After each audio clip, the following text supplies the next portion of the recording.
السلام عليكم، كيف الحال؟ الذي أمامكم كوما، نعم كوما. بإذن الله وعلى رغبتكم ومحبتكم للقصص بيكون كل يوم خميس بننزل قصة، وبتكون هذه القصص منكم انتم. بصراحة حددت اليوم انه يكون يوم الخميس، بس ما حددت الوقت، بخليه عليكم. بكتبوا لي في التعليقات، وكمان هذا سنابي إذا عندكم قصص صارت معاكم. قصة اليوم قصة أحد المتابعين عندي، جاني سناب وسولف لي بالوضع كله. بصراحة كانت صادمة وموجعة بالنسبة لي، فأتمنى انكم تشوفوها وتركزوا بكل كلمة راح أقولها.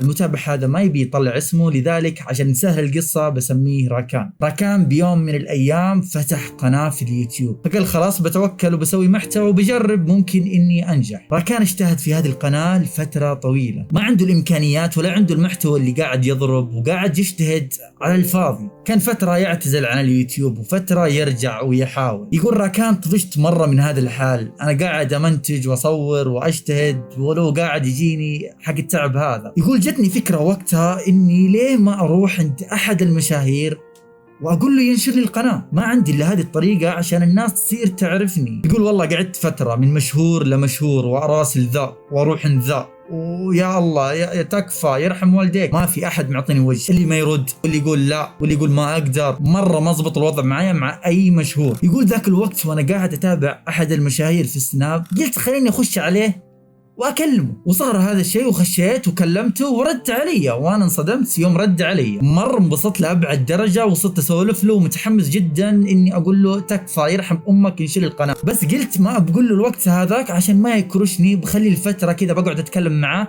لين اقول له بالموضوع. يقول من جد ذاك الوقت حاولت اني اسوي صداقه معاه واسولف معاه، وكان نوعا ما قاعد يسحب علي ويرد متاخر، بس كنت احاول بقدر الامكان. يقول راكان مرت فتره وقررت وقتها خلاص اني اقول له، والله ورحت له السلام عليكم السلام، كلمته بالموضوع من البدايه الين النهايه، واني محتاج فزعتك واني ابي النشر واني قاعد مجتهد وان شاء الله ربي يوفقني وزي كذا، فابي فزعتك عشان اني اطلع وتصير الناس تعرفني وما راح انسى لك هذا الجميل ابد. يقول فاجأني في وقتها انه وافق دايركت. هنا جتني حاله عدم الاستيعاب، مره كنت مبسوط وفرحان في وقتها، وعدني بوعد على هذا الشيء انه بيسويه، وقال ان شاء الله قريب خليني افضى فقط. يقول مر اسبوع ويجيني هذا المشهور يسلي على السناب، سلام كيف حالك يا راكان؟ قلت الحمد لله بخير، وفرحت مره وقتها، قلت ممكن دحين بينشر لي. يقول كتب لي وقتها اني بنشر لك وبساعدك وبسوي لك اللي تبيه، وما بسوي لك مجرد اعلان، بل بسوي لك اعلان واعلانين وثلاثه واربعه لين تنبسط. يقول انا هنا ما حسيت بنفسي، من جد هذا الشيء قاعد يصير، من جد راح ينشر لي ووقف معاي ويساعدني هذه المساعده. يقول ما كملت فرحتي الا هو يرسل لي بس بشرط، انا على نياتي من كثر ماني منصدم قلت تم وابشر وش شرطك. يقول وقتها قام يلمح لي باشياء اني اسويها مخله بالاداب. انا هنا انصدمت صدمه كبرى فوق الصدمات اللي صدمني فيها. كنت اقول المشهور هذا اللي اتابعه صار لي سنين ممكن يسوي هذا الشيء؟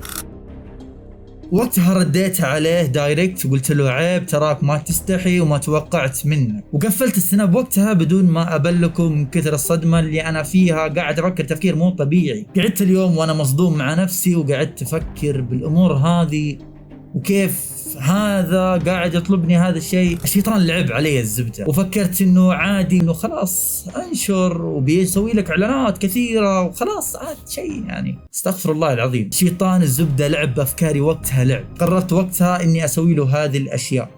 استغفر الله العظيم، والله صدمة. طبعا في البداية قعدت أحاول معاه وأتأكد إنه ما بيضرني بعدين أو ينشر صوري أو وصار يحلف لي إنه ما عليك أنا ماني من ذي النوعيات، وإنه مرة بستر عليك وعادي الوضع ترى وبتصير خويي ومن هذا الكلام. المشهور هذا قاعد يستغل هذا الطفل، ولا فكر إنه طفل وهذا الشيء حرام، وعندي اخوان كذلك للأسف ما فكر بهذه الأشياء. يقول سويت له الطلبات اللي طلبني إياها بالحرف الواحد، وبعد ما خلص طلباته قال خلاص بنشر لك أول إعلان في السناب. قلت له متى هذا الشيء بيصير لاني متحمس مره وما بيك تتاخر علي. يقول وقتها ما رد علي وطلع من السناب وسحب علي ممكن 3 أسابيع. في هذه الايام كنت اتحسف ليه انا سويت هذا الشيء، وقمت استوعب باللي سويت، وصرت خايف مره انه احد يدري اني سويت هذا الشيء. ما كنت انام زين لان التفكير قاتلني في هذه الفتره كلها. طبعا هذه الفتره كلها حاولت اني اتواصل معاه لين مر 3 أسابيع ورد علي.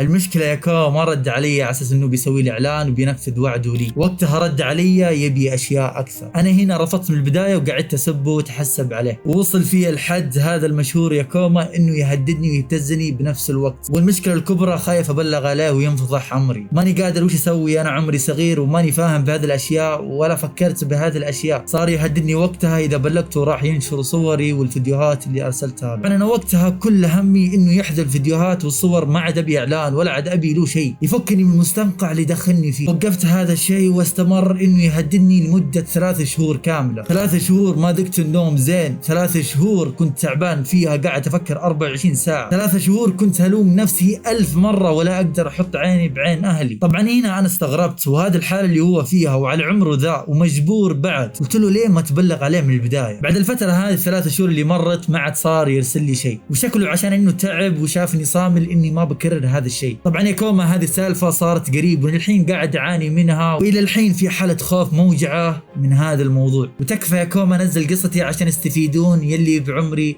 ما يطيحون الطيحة اللي طحتها أنا. بصراحة زعلت وحزنت جدا بالوضع اللي مر فيه، وكيف إن المشهور هذا الزفت استغل طفولته. الوضع يغبن لأبعد درجة. طبعا أنا نصحته وقلت له يبلغ عليه، والمفروض إنه يبلغ عليه من البداية، والمفروض إنه ما فك له هذا المجال وسوى معاه هذه الأشياء. بس راكان وقع في الفخ وراح ضحية لهذا المشهور، والمشهور هذا ما بيقدر يسوي شيء لأنه بينكب نفسه في النهاية. وللمرة الثانية أقول لك هذا الخوف شيله من بالك مرة. طبعا هذه قصة راكان باختصار، أتمنى إنكم تكتبوا له شيء زين في التعليقات وتفيدوه وتنصحوه، لانه من جد في حاله يحتاج فيها كلامكم، وراح يشوف كل التعليقات اللي راح تكتبوها. اتمنى وامنيتي الوحيده وركز زين انك استفدت من هذه القصه ومن هذا الموقف اللي طاح فيه راكان. اتمنى انك تلتزم وتحط حدود بينك وبين الشخص، ومو عشان انه مشهور راح يكون قدوه لك وراح يكون افضل شخص عندك. ترى الفرق بينه وبينك المتابع او المشاهد اني حاط كام امامي وقاعد اكلمك وما في شيء، ترى احنا نفس الوضع. لا تعطوه اكبر من حجمه، وهذه المشكله اللي احنا طايحين فيها. خلاص مشهور انه